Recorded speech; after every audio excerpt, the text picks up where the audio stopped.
जिया के सामने लक्ष्मी के जिंदा होने का राज खुलते ही उसकी दुनिया हिल जाती है। अब तक जिया को ये विश्वास था कि लक्ष्मी मर चुकी है और उसने ये सोचकर राहत की सांस ली थी कि अब उसकी राह में कोई रुकावट नहीं है। लेकिन जब जिया को ये पता चलता है कि लक्ष्मी जिंदा है, तो ये खबर उसके लिए एक जबरदस्त झटका साबित होती है। भगवान ने लक्ष्मी को जिंदा रखा है ताकि वो जिया से बदला ले सके और उसकी सच्चाई को सामने लाकर उसे बेनकाब कर सके। आने वाले एपिसोड्स में कई ट्विस्ट देखने को मिलेंगे। रघुवीर की बेटी लक्ष्मी से मिलकर उसे बताती है कि वो कार्तिक अंकल से मिली थी और उसे एक सरप्राइज देना चाहती थी। ये सुनकर लक्ष्मी हैरान हो जाती है और पूछती है कि रघुवीर की बेटी ने उसे कार्तिक से क्यों नहीं मिलवाया।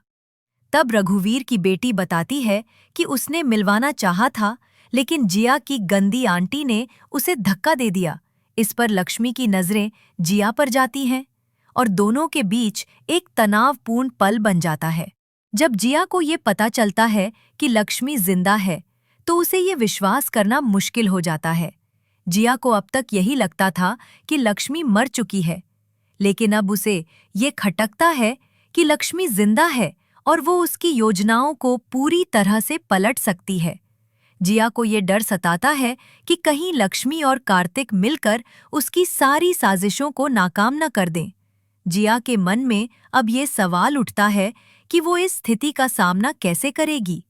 क्या वो फिर से लक्ष्मी को खत्म करने की कोशिश करेगी या इस बार लक्ष्मी अपनी ताकत से उसे बेनकाब कर देगी।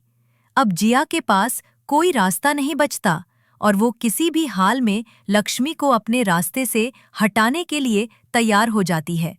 इस बीच रघुवीर की बेटी, जो जिया के जाल से बाहर आ चुकी है, लक्ष्मी और कार्तिक को एक दूसरे से मिलवाने की योजना बनाती है। वो दोनों को मिलाकर जिया के खिलाफ उनकी ताकत को एकजुट करने का प्रयास करती है। ये देखना दिलचस्प होगा कि क्या रघुवीर की बेटी लक्ष्मी और कार्तिक को एकजुट कर पाती है और जिया के खिलाफ उनका पक्ष मजबूत कर पाती है। अब जिया के लिए ये समझना बेहद जरूरी हो जाता है कि लक्ष्मी का जिंदा होना उसकी योजनाओं के खिलाफ सबसे बड़ खतरा है।